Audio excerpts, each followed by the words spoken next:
Assalamualaikum warahmatullahi wabarakatuh. Oke, balik lagi bersama saya Martal Hayi dalam pelajaran sosiologi tentunya. Mungkin kita minggu-minggu sebelumnya udah ngebahas soal diferensiasi dan juga stratifikasi perbedaan sosial. Lalu kita juga ngebahas tentang kesetaraan. Kita juga ngebahas tentang pengertian-pengertian konflik, lalu ada kekerasan dalam konflik dan juga perdamaian. Nah, dalam minggu pertemuan ini kita ngebahas komprehensif soal konflik tapi melalui perspektif pihak ketiga atau penyelesaian konflik melalui pihak ketiga lah ya, melalui mediator. Nah, sebelum kita mulai pembelajarannya, mungkin persiapkan dulu teman-teman modul pembelajarannya, lalu alat tulisnya untuk mencatat-mencatat. Dan juga barangkali jika teman-teman ada yang mau bertanya, bisa dipersiapkan pertanyaannya, baik mau materi yang akan kita pelajarkan hari ini atau materi sebelumnya. Barangkali teman-teman ada yang belum dipahami atau ada yang ingin ditanyakan lebih lanjut, bisa kita diskusikan dan ulas bareng-bareng. Oke, next slide. Yang pertama kita akan ngebahas pengaruh diferensiasi dan stratifikasi. Ya, diferensiasi dan stratifikasi ini perbedaan dalam masyarakat secara horizontal dan juga vertikal.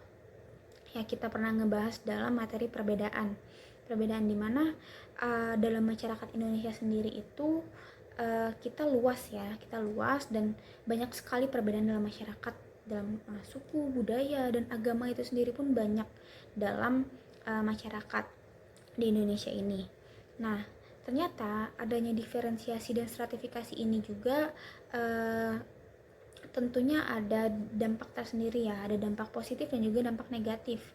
Nah, dampak positifnya itu dapat menimbulkan integrasi sosial dalam masyarakat. Dengan adanya perbedaan-perbedaan tadi, masyarakat bisa hidup berdampingan dalam perbedaan, saling menghargai juga, dan saling hidup beriringan gitu. Nah, tapi dengan adanya diferensiasi dan stratifikasi juga dapat menimbulkan disintegrasi sosial yang bisa menimbulkan juga adanya konflik dalam masyarakat gitu tentunya.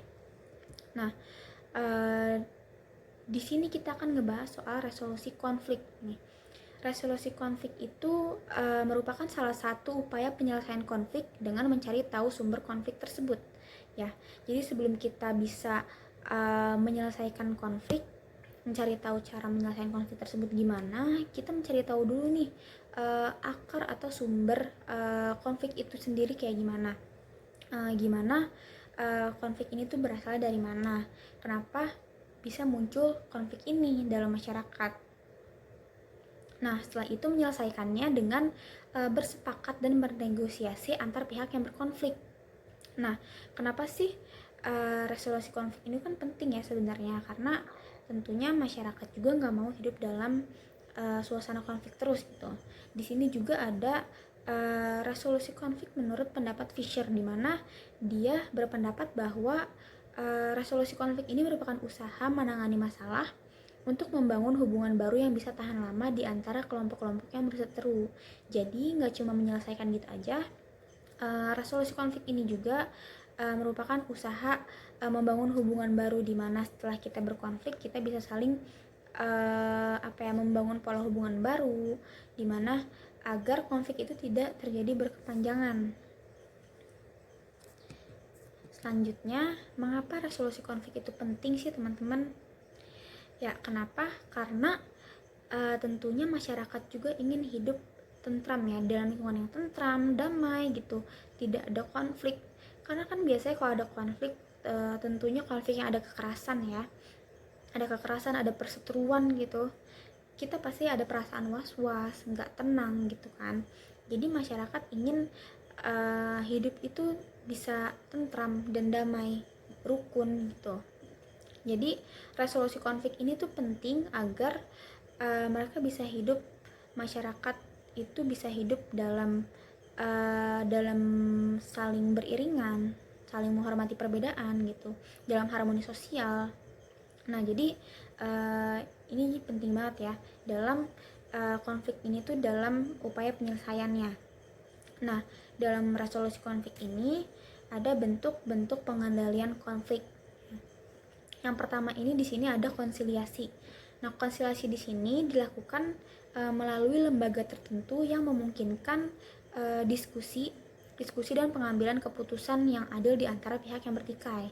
Jadi konsiliasi ini dibutuhkan pihak ketiga, yaitu lembaga khusus yang sebagai pengambil keputusan dan menengahi mereka. Nah, selanjutnya di sini ada mediasi. Mediasi di sini dilakukan jika kedua pihak yang berkonflik sepakat untuk menunjuk atau menentukan pihak ketiga ini sebagai mediator dengan memberikan nasihat, saran, dan masukan.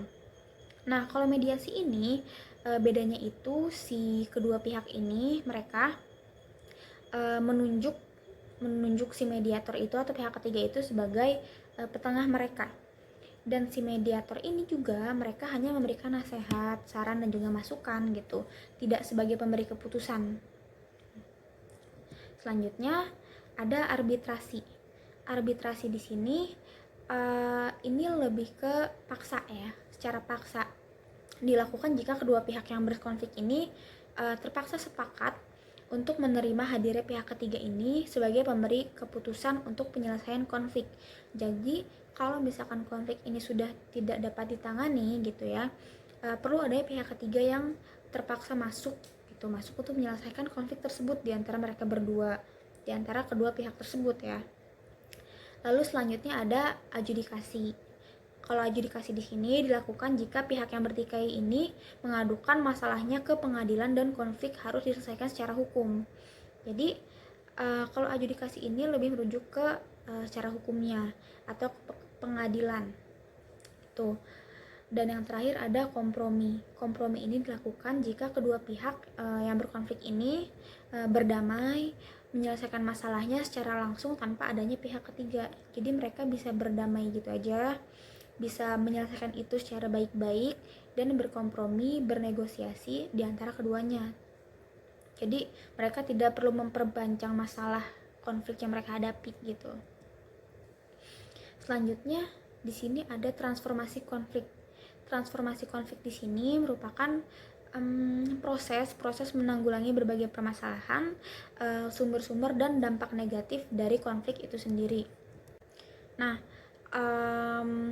proses transformasi konflik ini dapat dilihat dari beberapa bentuk intervensi konflik ya.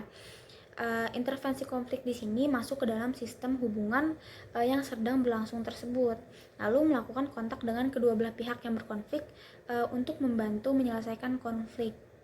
Nah, biasanya hal ini seringkali dilakukan pada konflik internasional. Tuh, dalam intervensi konflik ini sendiri pun ada step-stepnya, ada 4 step. Yang pertama ini ada peacemaking, lalu ada peacekeeping, conflict management, dan peace building. Yang pertama di sini ada menciptakan perdamaian, di mana dari kedua belah pihak yang berkonflik ini gimana nih caranya mereka mencari sumber atau akar permasalahan dari konflik tersebut, lalu mencari jalan tengahnya bagaimana untuk kedua belah pihak tersebut. Jadi menciptakan perdamaian dulu nih di antara pihak-pihak yang berkonflik. Nah, selanjutnya di yang kedua ada menjaga perdamaian. Bagaimana pihak yang menjaga intervensi konflik ini mengupayakan agar tidak terjadi kekerasan gitu, agar kedua pihak ini tuh nggak saling serang, nggak saling terjadi kekerasan di antara keduanya, dan untuk menjaga perdamaian. Yang ketiga, pengelolaan konflik atau konflik manajemen. Di sini menciptakan berbagai usaha untuk menyelesaikan permasalahannya. Jadi setelah tadi kita ada menciptakan perdamaian di step pertama, lalu di step kedua ada menjaga perdamaian. Di sini gimana caranya agar pihak yang berkonflik itu bisa mencapai kesepakatan bersama agar konflik ini selesai dan tidak berkepanjangan atau tidak berkonflik lagi di kemudian hari gitu.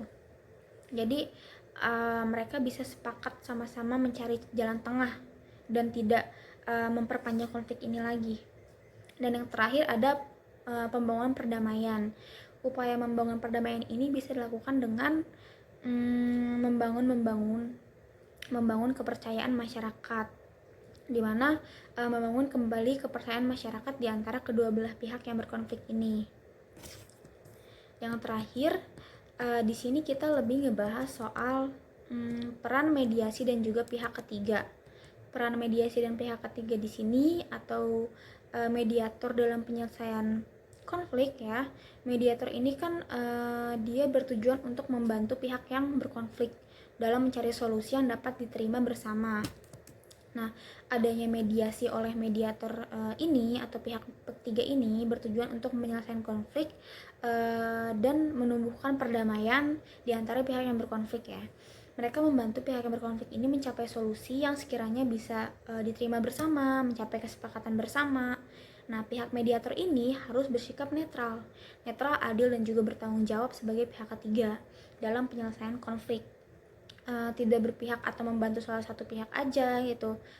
Terus bersikap adil di mana dia tuh bisa memberikan masukan secara proporsional dan bersikap adil kepada kedua belah pihaknya. Lalu dia juga bertanggung jawab sebagai pihak ketiga, sebagai mediator dalam melakukan tugasnya sebagai mediator. Nah, agar pihak yang berkonflik ini dapat berdamai sesuai dengan yang diharapkan ya di kondisi dalam lingkungan masyarakat tersebut, damai sesuai dengan yang diharapkan oleh masyarakat dan seluruh pihak dapat menghargai keputusan tersebut gitu yang sudah disepakati oleh mereka bersama.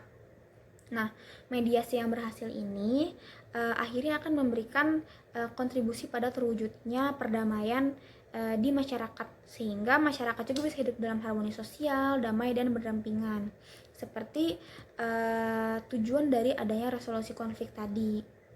Itu ya teman-teman. Jadi alasan kenapa resolusi konflik ini penting agar kehidupan dalam lingkungan masyarakat ini bisa hidup sesuai dengan harmoni sosial lagi, bisa hidup berdamai lagi, hidup berdampingan, beriringan tanpa adanya konflik sosial. Nah, setelah ini mungkin kita sudahi dulu pembahasan materi kali ini. Barangkali mungkin ada yang ingin ditanyakan terkait materi pembahasan kita kali ini, ada yang masih dibingungin dan ingin ditanyakan, dan mungkin bisa, karena ini sudah di penghujung materi konflik, bisa ditanyakan lagi dan diulas materi sebelum-sebelumnya terkait konflik dan kita diskusikan bareng-bareng hari ini. Oke, terima kasih.